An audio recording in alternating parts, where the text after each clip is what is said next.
Bueno chicos, ahora con la segunda parte de fisiopatología en el área de shock, vamos a desarrollar un poco lo que vendría a ser hipoxia celular. ¿Ok? Efectos celulares frente al shock. La célula pidiendo a gritos oxígeno. ¿Qué es lo que sucede? Ante un cuadro de hipoxia celular, que va a ser la premisa en este caso, ya que de aquí partirán todos los efectos y consecuencias que pueda tener nuestro paciente al presentar un cuadro de shock. El inicio se va a dar por un daño a nivel celular o una lesión a nivel celular. ¿Y qué es lo que sucede? Habrá una disminución del aporte de oxígeno hacia un órgano. Entonces, este tejido, esta célula, va a tener como primer punto de ataque o primer punto de accionar a nivel de lo que vendría a ser la respiración aerobia, que es lo principal. Recordemos que la vía normal de producción metabólica o aporte de oxígeno de una célula es la vía de respiración aerobia, es decir, dependiente de oxígeno. Y si esta vía, que es dependiente de oxígeno, se ve afectada, pues la célula va a tener que mantener esos aportes de energía constantes, como lo vendría siendo con una respiración aerobia normal. Entonces, ¿qué es lo que haría esta célula? Pues decantaría por ir por otra vía, que vendría a ser por una vía anaerobia, es decir, una vía que no dependa de oxígeno, pero que me dé aportes de ATP. ¿Ok? Revisemos un poco esto. Primero podemos ver aquí el bajo aporte de fluidos. No estamos especificando qué tipo de shock, ¿ok? Simplemente el bajo aporte de oxígeno. Entonces tenemos presencia de isquemia, ¿no? Aporte de oxígeno disminuido a nivel de lo que vendría a ser la mitocondria, ¿no? Habrá una caída en la fosforilación oxidativa, es decir, en la respiración aerobia. Por tanto, el aporte de ATP va a estar muy venido a menos, y esto va a generar ciertos cambios a nivel celular, ¿no? En primera instancia, se va a producir una caída de la bomba de sodio. Esto obviamente por falta de la síntesis del ATP. El sodio que se va a acumular dentro de la célula, asimismo va a arrastrar agua. Como todos sabemos ya, el sodio siempre arrastra agua. E igualmente jalará consigo cantidades incrementadas de calcio. A su vez, habrá un incremento de la salida de potasio. Bien, estos cambios iónicos van a conllevar alteraciones celulares, como vendría a ser un edema del retículo endoplasmático, en sí el edema mismo de la célula, una tumefacción celular, ¿no? ¿Por qué? Por la pérdida de vellosidades, ¿no? Las microvellosidades. Además de esto, muchachos, va a existir un proceso de depósito. Va a haber un depósito de mielina y la célula va a caer en una especie de vacuolización, ¿no? Se va a hacer como un globo lleno de agua. ¿Ok? Entonces, esto es lo que sucede en primera instancia. También podemos observar que la célula, al estar buscando energía por la vía anaerobia, no va a conseguir la cantidad de ATP que sí podría tener por el aporte de lo que sería la respiración aerobia normal. El aporte de ATP que va a generar esta otra vía va a ser mucho, mucho menor, ¿no? Entonces, ¿qué es lo que va a suceder?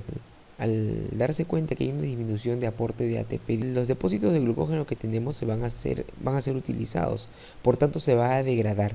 Esto con el fin de dar mayor aporte de glucosa y que esta célula en algún momento pueda retornar a su mecanismo normal. ¿Ok? Entonces las reservas de glucógeno poco a poco van disminuyendo. Asimismo, los productos de esta glucólisis anaerobia van a ser de tipo ácidos. Va a haber un aumento del ácido láctico a nivel celular, un acúmulo del mismo, ¿no? O un resultado final de acidosis metabólica, ya que va a haber un decaimiento en el pH. Todo este proceso va a generar una condensación de la cromatina nuclear. Por último, también vamos a observar que este decaimiento de ATP va a producir una alteración y una pérdida de los ribosomas, ¿ok? Que junto con la falta del mismo, del ATP, va a provocar una disminución en la síntesis de las proteínas, ¿no? Con lo cual se va a hacer mucho más difícil movilizar a los lípidos, ya que, como recordamos, estos lípidos van unidos a las proteínas para su transporte. Por tanto, estos lípidos se van a acumular, generando así depósitos de lípidos a nivel celular, ¿no? Hasta aquí, hasta todo este proceso que hemos podido observar aquí, el- la situación en la que se encuentra la célula por el decremento del oxígeno, del aporte de oxígeno, va a ser reversible. Es decir, hasta aquí podemos nosotros actuar de una manera propia para que el paciente no llegue a morir, que es lo más importante, ¿no? Entonces aquí las lesiones son reversibles.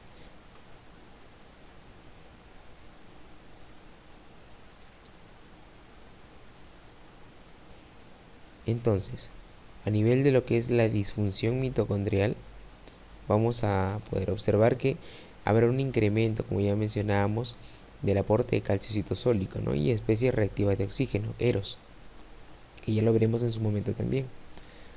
Esto va a afectar a nivel de la mitocondria causando una lesión. La disminución de ATP generará así a nivel de la membrana permeabilidad, ¿no?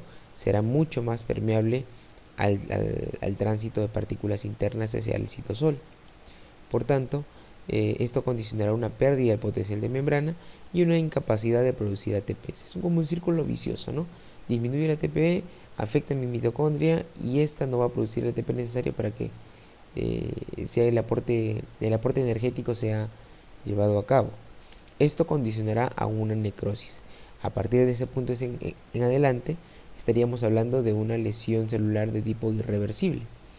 También vamos a presenciar la salida del citocromo C u otras proteínas proapoptóticas, ¿no? Degenerando así en el cuadro de apoptosis. ¿Sí? Veamos un poquito más con mayor detenimiento a qué nos referimos con el aumento de calcio citosólico. Bien, acá vamos a poder observar el tipo de lesión irreversible. Como ya comentábamos, el incremento del calcio citosólico por aporte de diferentes organelas, tanto como la mitocondria o el retículo endoplásmico liso, va a condicionar que esta célula tenga un exceso innecesario de calcio a nivel de citosol. Esto va a generar una activación de enzimas celulares. Por ejemplo, habrá una pérdida o disminución de los fosfolípidos debido a que va a aumentar su degradación y disminuirá su síntesis por el aumento del calcio intracelular, ya que este va a activar a la enzima que va a degradar al compuesto.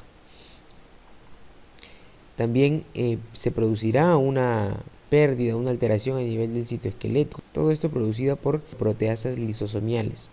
Asimismo, también veremos la acción de las endonucleasas a nivel del núcleo celular, ¿no? Todo ello va a generar una lesión de membrana y lesión de núcleo.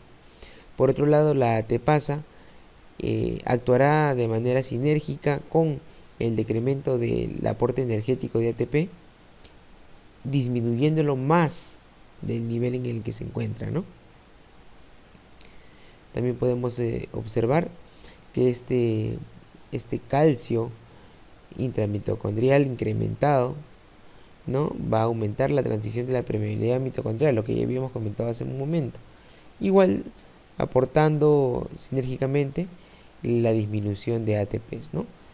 En este paso, muchachos, ya estamos hablando de una lesión celular de tipo irreversible, con pérdida de la integridad de la membrana, con pérdida de la integridad del núcleo, con una disminución incrementada de los productos energéticos, como podría ser el ATP, ¿no?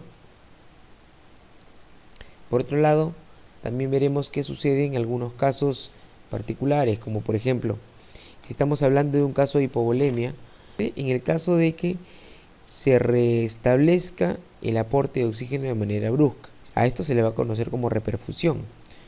Entonces, esta lesión causada por la reperfusión se va a producir porque algunas células isquémicas van a permanecer estructuralmente intactas, pero bioquímicamente van a estar muy comprometidas, ¿no? Entonces se ha propuesto varios mecanismos, como por ejemplo de oxígeno. Este va a producir especies reactivas de oxígeno, radicales libres como lo conocemos. Los principales son el ion superóxido, el peróxido de hidrógeno y el radical hidroxilo. Estos iones van a generar oxidación a nivel celular. Por ello, se han desarrollado mecanismos de eliminación de radicales libres. Estos mecanismos, que se le conoce como antioxidantes, que vendrían a ser el superóxido dismutasa, el glutatión peroxidasa y la catalasa, se van a encargar de eliminar todos estos iones dañinos, por decirlo así, convirtiéndolos en agua y oxígeno.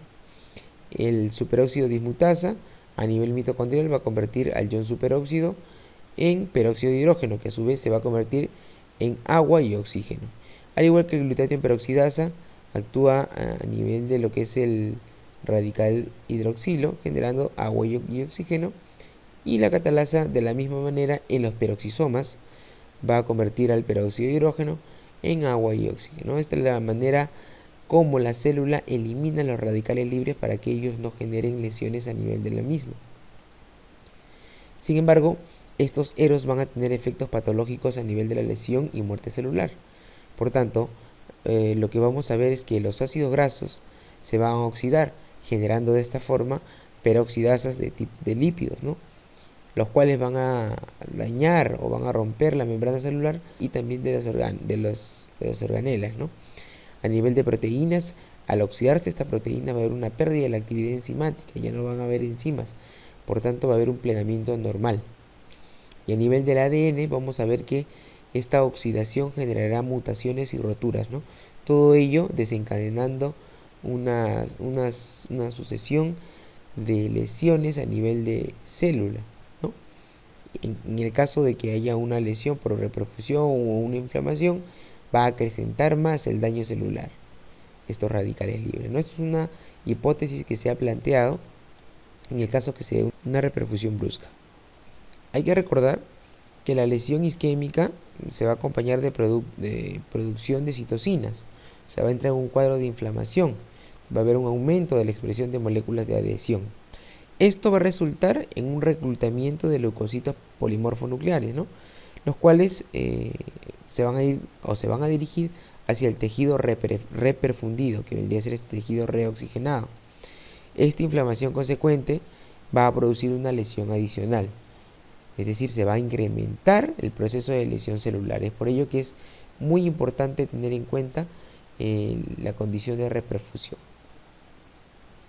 Ahora vamos a ver qué efectos va a tener esta hipoxia a nivel de cada aparato y sistema, ¿no? A nivel de pulmones, como podemos ver aquí, el intersticio, el alveolo y el vaso sanguíneo, ¿no? La unidad anátomo-funcional. ¿Qué es lo que va a suceder a nivel de pulmones? Pues vamos a presenciar que el pulmón es el órgano que va a producir con mayor frecuencia una disfunción ante estos casos de hipoxia celular. El mecanismo va a ser una injuria endotelial y epitelial, lo cual va a condicionar a un edema de tipo intersticial, ¿ok? Edema, va a haber presencia de líquido a nivel del intersticio del alveolo. A su vez va a generar un edema a nivel alveolar. A esto le vamos a incrementar la injuria a nivel vascular por el poco aporte de oxígeno. Todo ello va a desencadenar una disminución en la defensa del microambiente pulmonar. Recordemos que la vía respiratoria es una de las vías de acceso para infecciones más frecuentes. Vamos a ver que los agentes patógenos van a producir un riesgo de infección, como ya se los había comentado. Clínicamente se va a evidenciar un cuadro bastante frecuente, como vendría a ser la alteración BQ. ¿A qué nos referimos con alteración BQ? Que es la relación ventilación-perfusión, ¿no? ¿Qué es lo que sucede? Por ejemplo, ¿no? Esta relación va a estar aumentada cuando el alveolo funciona, por ejemplo, normalmente, pero por algún motivo no hay un flujo de sangre adecuado, en el caso de una hipovolemia. Esta mala perfusión de sangre, ¿qué es lo que hará, no? El intercambio gaseoso no se va a dar, porque el aire contenido en el alveolo no va a ser aprovechado, no va a ser llevado por esas glóbulos rojos hacia la circulación general, ya que la cantidad de sangre no es la suficiente, no es la necesaria, ¿no? Por tanto, no se aprovecha este oxígeno aquí y no se va a llevar a cabo la oxigenación. Por un lado, aquí en este cuadro podría aumentar. Sin embargo, si sucede lo contrario, por ejemplo, que en el extremo opuesto, a nivel de lo que es el vaso, va a disminuir esta relación ventilación-perfusión en el caso que el alveolo esté obstruido o colapsado, ¿no? En esta circunstancia la sangre va a alcanzar perfectamente esos alvéolos porque va a haber un volumen normal de sangre, pero estos alvéolos no van a tener ventilación, ¿no? Entonces no se va a poder realizar ningún intercambio respiratorio. Entonces en este caso habrá un cociente de ventilación-perfusión de 0, ¿no? A nivel de dicha zona. Entonces son alteraciones que van a suceder. De los dos ejemplos que les he mencionado, el primero es el más frecuente, o sea, la integridad del alvéolo versus la poca perfusión de sangre, perdón, la poca llegada de sangre para que se dé el intercambio gaseoso, ¿no? Es lo que va a suceder. Aquí podemos ver una tomografía de un paciente congestionadísimo por el hecho de que hay una disfunción a nivel del pulmón. A nivel gastrointestinal, ¿qué es lo que va a suceder? Va a haber una isquemia, ¿no? Resultada de los microtrombos y el estado de bajo flujo. Claro, ¿qué es lo que sucede? El estado de bajo flujo por el poco aporte sanguíneo que se va a dar a nivel de todo el sistema gastrointestinal. Y esto va a producir una isquemia. Adicional a eso debemos recordar que hay un proceso de inflamación, ya que al haber daño a nivel vascular, el mismo sistema vascular va a producir una cascada de señalización, generando así producción de citoquinas proinflamatorias que van a condicionar un proceso de microtrombosis, ¿no? Que se va a explicar también en su momento mucho más adelante. ¿Qué podemos ver? Un incremento de la permeabilidad de la mucosa, condicionando a que las bacterias que se encuentren por fuera de ella, a nivel de todo el lumen, ingresen, ¿no? Va a haber una translocación bacteriana. Esto va a generar una amplificación de la respuesta proinflamatoria en el hígado. Es decir, tendríamos una inflamación por el mecanismo de hipoxia tisular, aparte de el daño que se está generando por un bajo flujo sanguíneo, y aparte de eso va a haber un proceso de inflamación amplificada en el hígado por la presencia de bacterias por dentro de la mucosa. ¿Esto cómo se va a evidenciar? ¿Qué es lo que va a suceder? A nivel del intestino delgado vamos a poder observar una isquemia intestinal no oclusiva. En el intestino grueso presenciaremos una colitis isquémica, o como podría ser también a nivel del hígado una hepatitis isquémica o una pancreatitis isquémica, ¿no? Varios procesos condicionados por una poca perfusión o una poca llegada de sangre a nivel de cada órgano, ¿no? Asimismo, también podremos observar que a nivel del riñón habrá lesiones por la isquemia. Esa llegada de sangre a nivel de la arteria aferente va, como ya lo habíamos mencionado en el primer video, va a condicionar un estado de isquemia, un estado de baja perfusión sanguínea. Este estado de bajo flujo generará trombosis en el glomérulo, ¿no? Dañándolo gravemente. Esto generará también una injuria de tipo tubular. La misma isquemia, la baja llegada de sangre, dará como consecuencia un daño por citoquinas y radicales libres que ya habíamos explicado también. La terapia va a poder incrementar esta isquemia, ya que puede tener efectos nocivos si es que se aplican vasoconstrictores. Estamos hablando de una baja llegada de sangre a nivel de la arteria aferente. A eso le sumo la aplicación de vasoconstrictores que va a disminuir el diámetro de esta arteria. La llegada de sangre va a ser prácticamente nula, generando así todos estos procesos dañinos, ¿no?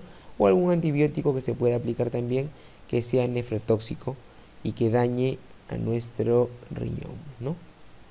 A nivel de hígado vamos a presenciar un proceso proinflamatorio en el caso de la producción de óxido nítrico, producción de citoquinas que van a alterar el metabolismo normal, ¿no? Va a haber un aumento del lactato, la disminución de la gluconeogénesis, ya lo mencionamos por qué, la síntesis de proteínas también disminuida.